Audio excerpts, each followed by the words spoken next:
Well, hello everybody. Long time no see. I'll go ahead and explain why this semester's uploads have been non-existent, and why I thought that was best. First, nobody watches these anyway, so it doesn't matter. But this semester has been rule-based rather than case-based, and last year, or last semester I suppose, both, all of my videos were on individual cases. This year that would not have been useful. Cases here are much more demonstrative rather than explanatory, right? A case is there to show you the line between rules rather than help explain a rule. And that's because the rules themselves are largely statutory. Common law takes a back seat this semester to statutory law.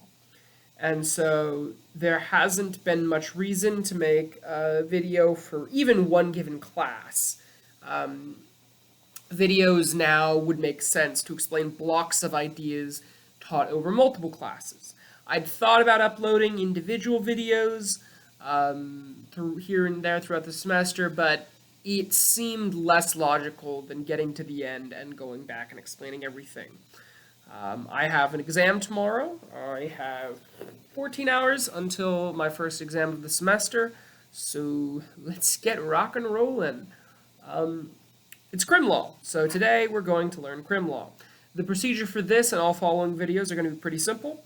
I am going to explain the ideas I'm going to have the syllabus in front of me. I'm going to run through a block of ideas. For example, today you can see the title, mens rea. And I'm going to run through that idea based off what I remember, and then I'm going to pull up my outline or an outline from someone else, and I'm going to fill in whatever gaps I failed to explain. Hopefully, with that method, I will get the most out of it, and anyone miserable enough to watch whatever it is I'm making tonight will get something out of it as well. Alright, so like I said, today is crim law mens rea. Woo! Everybody loves mens rea. I do not like mens rea. Why do I not like mens rea? Because it's a catch. It's a catch.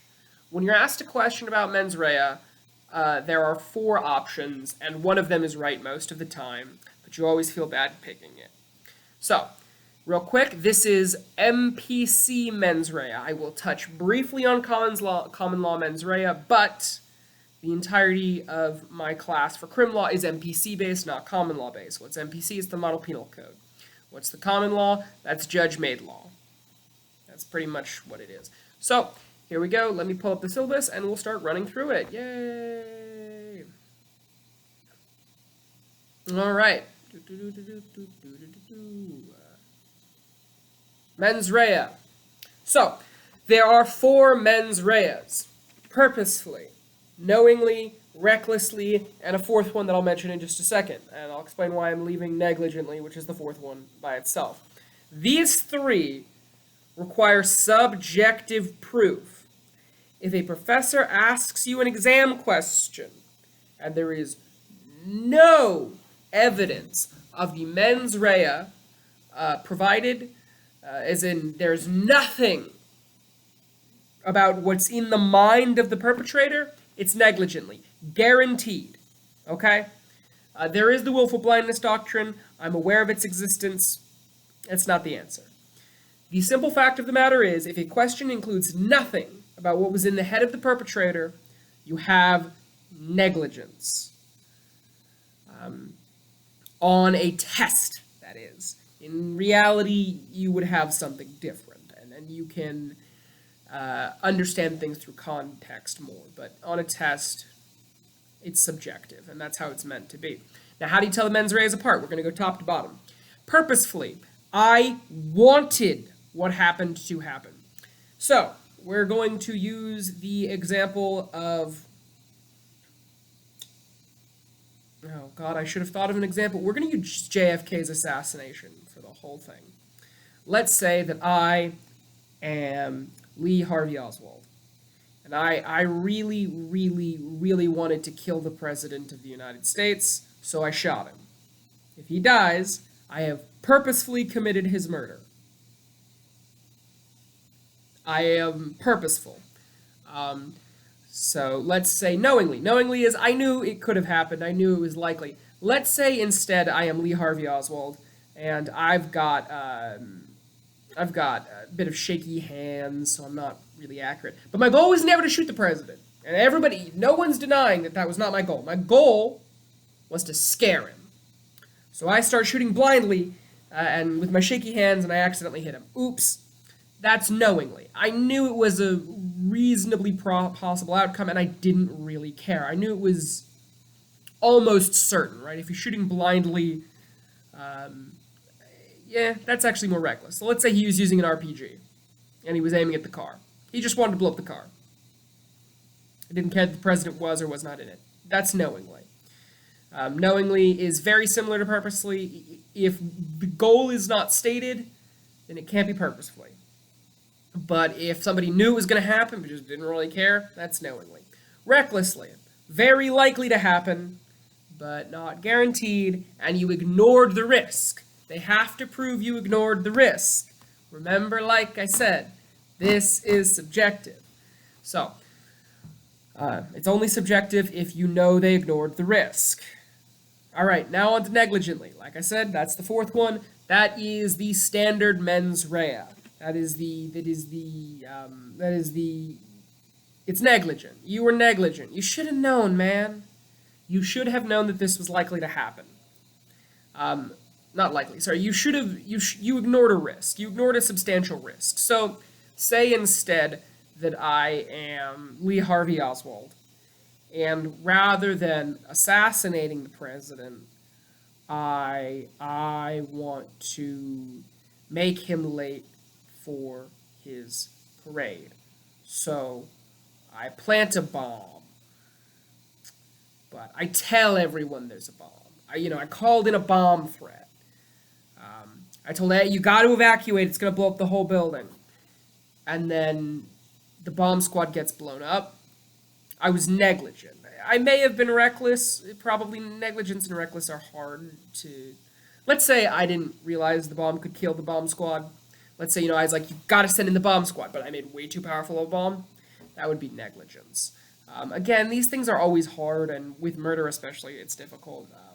Lee Harvey Oswald may not have been the best example, but let me go through them one more time, this time bottom to top. Negligence. You ignored you should have known there was a risk of this happening. You ignored a substantial risk. That's recklessness. Ignored. Not you should have known, not it was obvious. Knowingly. You knew this was going to happen, or really, really, really, really likely to happen, and you just didn't care. Quick note about the willful blindness doctrine. The willful blindness doctrine is you ignored a risk so obvious that you actually knew about the risk. You intentionally ignored finding out about the risk. It's not happening. It's just not happening. You're not going to need to apply that. It's not a particularly easy doctrine to apply, and it's only really worth it in exam situations. In real life, you would use other proof. But the willful blindness doctrine does exist. It allows you to bump something from reckless to knowingly. That's just really there to explain that the line between reckless and knowingly is rather difficult.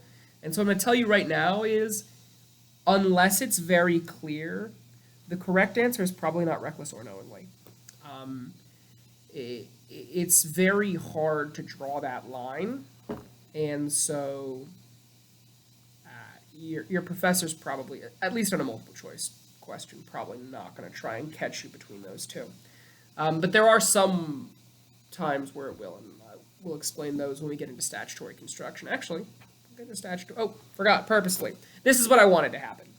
Real quick, let's talk about common law mens rea, and then I'll switch over to statutory interpretation when it comes to mens rea. So, when you are, common law is dumb, but also it's more understandable and digestible here. General intent. You were generally doing something stupid. That's general intent. You were generally doing something stupid. Obviously, you were doing something criminal, something generally criminal. That's general intent. Say I am Lee Harvey Oswald, and I am shooting off fireworks. I don't know why Lee Harvey Oswald is shooting off fireworks. Maybe he's celebrating. But he's shooting off fireworks, and he decides to have a Roman candle fight with his buddy, and then he blows up his buddy. His general intent was to commit an act of firework mishandling. I don't know if that's a crime. Probably not. Maybe even an act of battery, since he did want to hit his friend with the Roman candles. That's what a Roman candle fight is. Jeez, I can't believe people did that. Still do that, I imagine.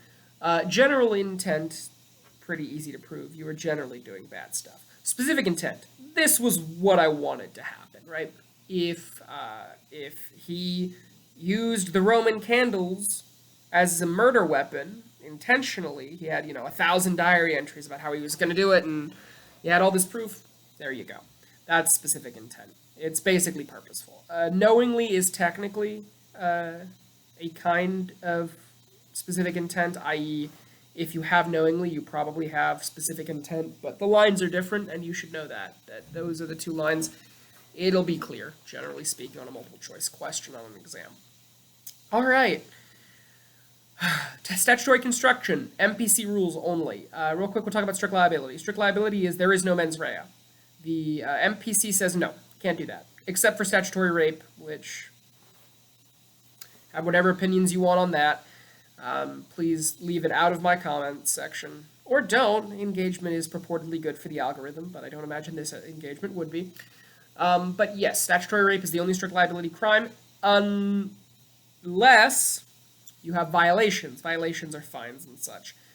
Fines are, you can have strict liability on those, and on public welfare offenses, which are regulations of inherently dangerous things.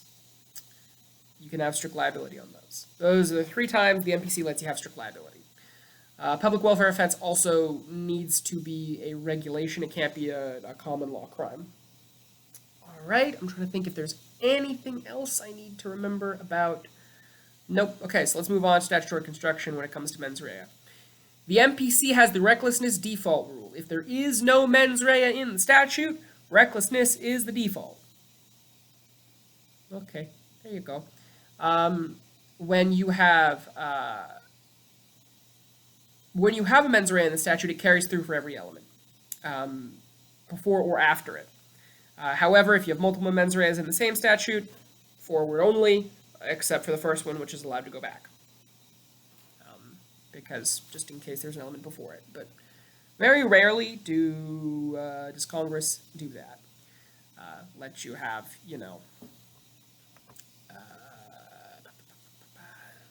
good Lord, I'm smart, I know this.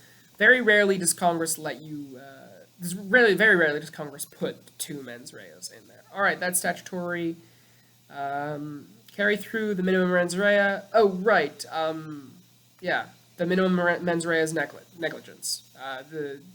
There is no, strict liability is very hard to do, and it'll be fairly obvious.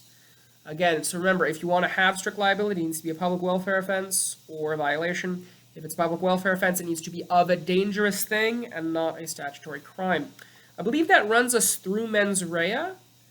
Yeah, up next I'm going to do actus rea. I'm aware that is technically not in the order of the syllabus, but I started talking before I pulled up the syllabus. Thank you for coming to my TED Talk. These are not helpful for anyone but me, but I'm glad they're helpful for me.